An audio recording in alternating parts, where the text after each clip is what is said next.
அன்பான தேவஜனமே, victory gospel search விடுதலையின் சுவிசேஷ சபை வழியாய் உங்களுக்கு கிருபையும் சமாதானமும் உண்டாவதாக. இன்று 26ஆம் கவிதை. இதோட தலைப்பு பாத்தீங்கன்னா, சீறி வரும் எக்ஸ்பிரஸ் அவரே. இதை முழுமையாக நான் விளக்கிய பிறகு உள்ளாழங்களை தேவனே உங்களுக்கு ஆவியின் வழி விளக்குவார் என்று நான் விசுவாசிக்கிறேன். இதை ஒரு வித்தியாசமான கோணத்தில் நாம் பார்க்கவிருக்கிறோம். முதல்ல இத ஃபர்ஸ்ட் பாகமும் இறுதி பாகமும் பாடலாய் வந்து, இந்த இடைபாகம் மட்டும் நான் உங்களுக்கு வார்த்தைகளாய் ஒரு கவிதையின் வழியாய் உங்களுக்கு வெளிப்படுத்த வேண்டும் என்று நான் விரும்புகிறேன். அதுவே தேவன் எனக்கு வெளிப்படுத்தியது.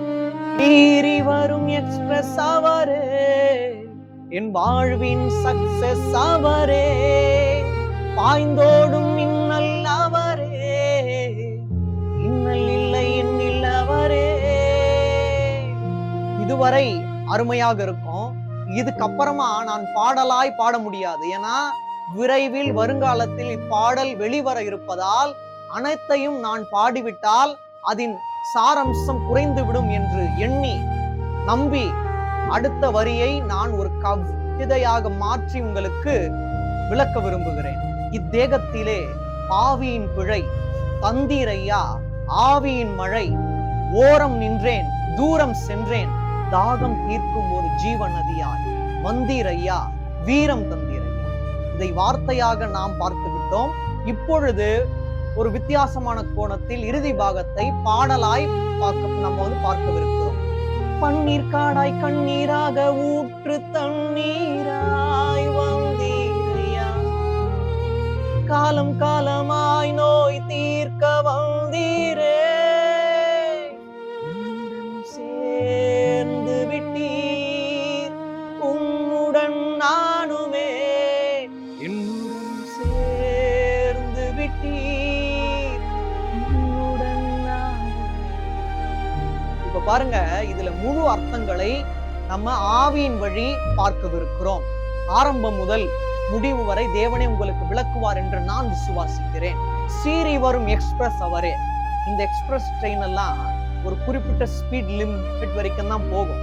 ஆனா அந்த எக்ஸ்பிரஸ் வாழ்நாள் முழுவதும் நம்மளை எப்படி கொண்டு போகணும் தேவனுக்கு தெரியும். எந்த இடத்துல ஸ்லோ பண்ணணும், எந்த இடத்துல ஸ்பீட் பண்ணணும்னு அந்த எக்ஸ்பிரஸ்க்கு மட்டும் தான் தெரியும். வேற எந்த எக்ஸ்பிரஸ்க்கும் தெரியாது. அதனாலதான் அவர் சீறி வரும் எக்ஸ்பிரஸ். நம் வாழ்வின் சக்சஸ், நிரந்தர சக்சஸா இருக்கார் அவர். வாழ்க்கையில ஃபெயிலியர் வரலாம், ஆனா சக்சஸா அவர் இருக்கும் போது நம்ம எதை கண்டோம் குழம்ப வேண்டிய அவசியமே இல்லை. சீறி வரும் எக்ஸ்பிரஸ் அவரே, என் வாழ்வின் சக்சஸ் அவரே, பாய்ந்தோடும் மின்னல் அவரே, இன்னல் இல்லை எண்ணில் அவரே. இனி இன்னல் இருக்கா? இன்னல் உங்களோட வாழ்க்கையில் இருந்தாலே நீங்க என்ன பண்ணாதீங்க, சோர்ந்து போகாதீங்க. இன்னல் இல்லை எண்ணில் அவரே என்ற விசுவாசத்தோடு வாழுங்க. ஏன்னா அவர் பாய்ந்தோடும் மின்னலா இருக்கார். அவர் பாய்ந்தோடும் மின்னலா இருக்கிறதுனால உங்களை சேதப்படுத்துவார்னு நினைக்காதீங்க. இன்னல்களை அவர் தீர்த்திடுவார். அது மட்டும் இல்லை, தேகத்திலே பாவியின் பிழை தந்தீரையா, ஆவியின் மழை. பிழை இருக்கலாம், அந்த பிழையை நீக்கதான் அவர் இலையாய் வந்தார், பெரும் மலையாய் வந்தார்.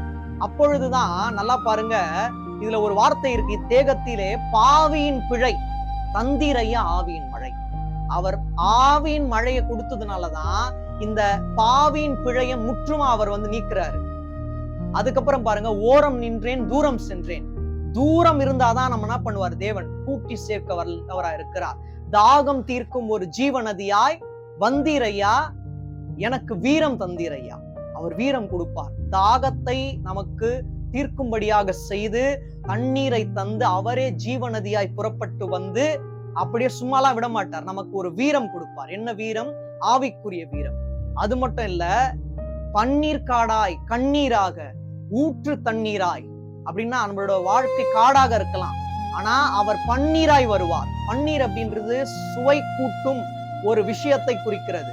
நம்ம வாழ்க்கையில சுவை ஜாஸ்தி ஆகணும்னா தேவன் வரணும். அதுக்கப்புறம் பாருங்க, கண்ணீராக. அப்போ என்ன கண்ணீர்? ஆனந்த கண்ணீரை மறைமுகமாய் குறிக்கிறது. அவர் நம்மளோட வாழ்க்கையில வரும்போது நம்ம வாழ்க்கை வெறும் கண்ணீரா இருக்காது, சோர்ந்து போன சோகத்தில் நீந்தக்கூடிய கண்ணீரா இருக்காது, சந்தோஷத்தில் நாம் வடிக்கக்கூடிய கண்ணீரா இருக்கும். அது மட்டும் இல்ல, ஊற்று தண்ணீராய் வந்தீரையா. அவர் வருகிறார். எப்படி வராரு? ஊற்று தண்ணீரா வர. அவர் தான் அந்த நிரந்தர ஊற்று. அவர் இருக்கும்போது ஒன்றுத்துக்கும் என்ன பண்ணாதீங்க, நீங்க வந்து சோர்ந்து போகாதீங்க. அதுக்கப்புறம் பாருங்க, அவர் நம்முடன் சேர்ந்து விட்டார், நாமும் அவருடன் இணைந்திருக்கிறோம். இருவருமே ஒருவரோடு ஒருவர் இணைந்திருந்தால்தான் ஆவிக்குரிய வாழ்க்கையில் என்ன தீங்கு வந்தாலும் அந்த தீங்கிலிருந்து நம்மை மீட்டு கொண்டு வந்து நன்மையான ஈவுகளை நம்முடைய வாழ்க்கையில் தர தேவன் வல்லவராய் இருக்கிறார். தேவன் தாமே இக்கவிதையின் மூலமாய் உங்கள் யாவரையும் மென்மேலும் ஆசீர்வதிப்பாராக. ஆமென்.